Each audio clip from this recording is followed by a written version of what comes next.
everyone, and welcome back to Days Out. And today we're going to somewhere that once had 3 railways in the same location. The Plym Valley. The Plym Valley Railway runs for 1.5 miles along the trackbed of the GWR's route from Plymouth to Tavistock. This line opened in 1859 by the South Devon and Tavistock.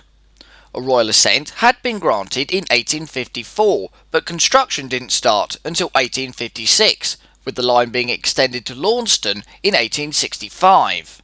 In 1874, the LSWR built a railway from Oakhampton to Lidford in order to gain access to Plymouth. On this part of the line, the track was mixed gauge, as the Tavistock route was constructed to broad gauge, later becoming part of the GWR in 1876.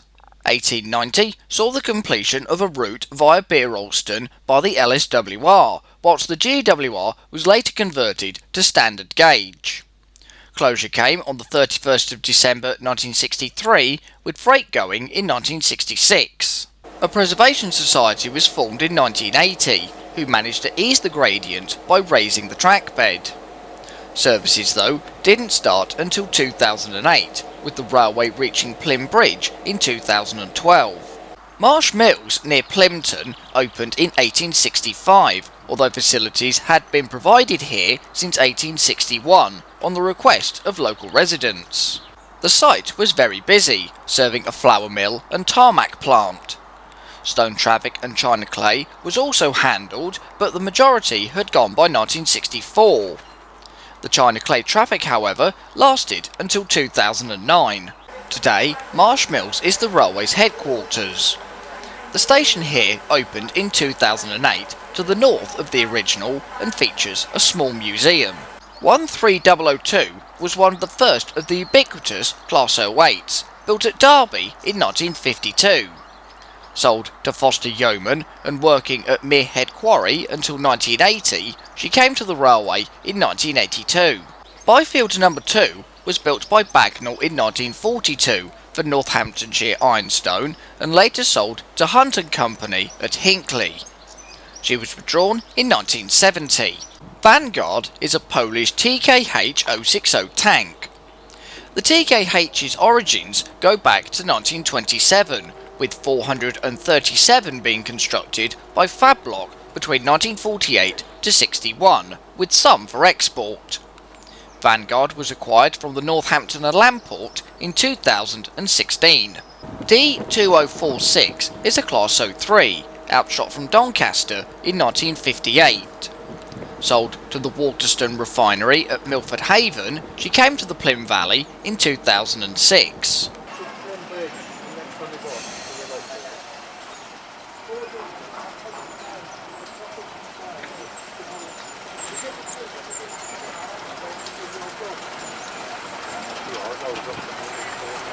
Number 10077 is a Rolls-Royce shunter from 1961, built to a Sentinel design which spent the majority of her working and preservation life in the northeast.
At one time, this crossing boasted 3 gauges: the broad gauge GWR, the standard LSWR and the 4-foot 6-inch gauge Lee Moore Tramway.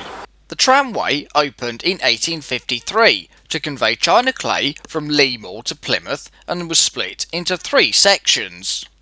Steam on the upper section consisted of 2 040 saddle tanks from Peckett. The middle section was rope worked and the lower one was horse-drawn despite crossing the GWR main line at Lara. Today both Peckett survive, number 1 at Wheal Martin in Cornwall and number 2 on the South Devon.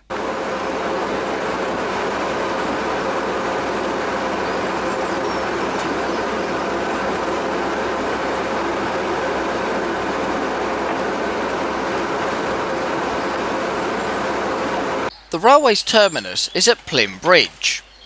This was a later addition to the line, opening on the 1st of May 1906 with a wooden platform. Later replaced by a concrete one in 1949, the station reopened on the 30th of December 2012. So that was a visit to the Plym Valley Railway. Hope you've all enjoyed the video, and don't forget to like, subscribe, leave a comment and feel free to follow me on Instagram, link down below in the description.